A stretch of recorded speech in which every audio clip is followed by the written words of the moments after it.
नमस्कार दोस्तों, कर्मसु की पौराणिक कथाओं में आपका स्वागत है। आज जो कथा मैं आपके लिए लेकर आई हूँ वो है महर्षि वेद व्यास की उत्पत्ति की कथा। तो आइए सुनते हैं मेरे साथ यानी कि ज्योति के साथ। महामुनि पराशर तीर्थ यात्रा कर रहे थे। घूमते घूमते वह यमुना नदी के तट पर आए। खेवट को पराशर मुनि जी ने नदी पार करने के लिए कहा। उस समय खेवट भोजन कर रहा था, इसलिए उन्होंने अपनी पुत्री मत्स्यगंधा से मुनिवर को नदी पार करने के लिए कहा। पिता का आदेश मानकर मत्स्यगंधा ने पराशर मुनि को लेकर नदी पार कराया। खेवट की पुत्री अभी बड़ी हुई थी, इसके सारे अंग पुलकित हो रहे थे। जब मत्स्यगंधा मुनि पराशर को नदी पार करा रही थी, तब उस मत्स्यगंधा पर आसक्त हो गए और उसका हाथ पकड़ लिया। मुनि को हाथ पकड़े देख मत्स्यगंधा डर गई और मुनि का आशय समझकर मन में सोचा कि ये मुनिवर तो कामदेव के अधीन हो गए हैं। इस बीच नदी में मेरी रक्षा करने वाला कोई है भी नहीं। मुझे किसी तरह से मुनि को रोककर अब बीच नदी के उस पार तक जाना होगा। ऐसा सोचकर मत्स्यगंधा ने मुनिवर से कहा, मुनिवर, आप जैसे महात्मा और धार्मिक की बुद्धि में ऐसा विचार कैसे उत्पन्न हो गया? मुनिवर, क्या आप नहीं जानते, मत्स्य कन्या होने के कारण मेरे शरीर से सदा मत्स्य की गंध आती है, इसीलिए आपको मेरा संग नहीं करना चाहिए। तब मुनिवर ने अपने तपोबल से मत्स्यगंधा के शरीर का गंध कस्तूरी के जैसे कर दिया, जिसकी सुगंध 4 कोस तक फैल गई। इसी बीच मत्स्यगंधा ने पराशर मुनि जी को नदी पार लेकर गई। नदी के उस पार ले जाकर मत्स्यगंधा ने मुनि से कहा,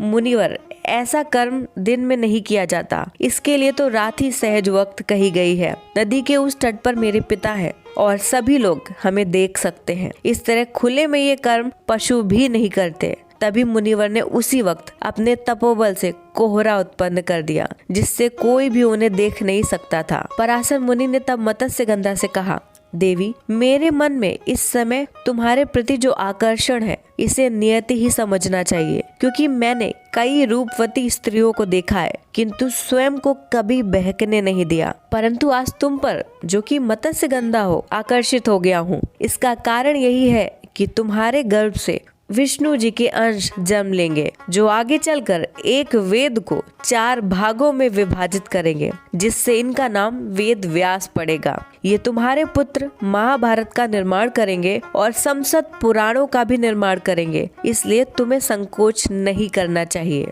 मुनिवर की बातें सुनकर मत्स्यगंधा ने कहा, मुनिवर, आप तो मुझे छोड़ के चले जाएंगे, इसके बाद मेरा क्या होगा? तब मुनिवर ने कहा, देवी, मेरे आशीर्वाद से आप पुत्र जन्म के बाद भी कुंवारी ही रहेंगी और सदा नव युवती की तरह ही दिखेंगी। तुम मेरा यह कार्य करने में मेरी सहायता करो, तुम्हें जो चाहिए वो वर मैं तुम्हें दूंगा। मत्स्यगंधा कहती है, मुनिवर, ऐसा वर दीजिए, मेरा ये रहस्य कभी मेरे माता पिता को ना पता चले और मैं सदा नव युवती बनी रहूं। मेरे आपके जैसा ही अद्भुत और शक्तिशाली पुत्र उत्पन्न हो, मेरी ये सुगंध सदा बनी रहे। मुनिवर मत्स्यगंधा की सारी बातें मान गए। तत्पश्चात पराशर मुनि और मत्स्यगंधा का संयोग हुआ, जिससे मत्स्यगंधा को गर्भ रह गया। गर्भ की अवधि पूर्ण होने के बाद मत्स्यगंधा ने यमुना के एक द्वीप पर एक बालक को जन्म दिया। द्वीप पर जन्म होने के कारण इस बालक का देवपायन पड़ा और कृष्ण वर्ण के होने के कारण उनका नाम कृष्ण देवपायन पड़ा। जन्म लेते ही ये बालक विष्णु के अंश होने के कारण युवावस्था हो गए और अपनी माता को प्रणाम कर उनसे अनुमति लेकर तपस्या के लिए चले गए।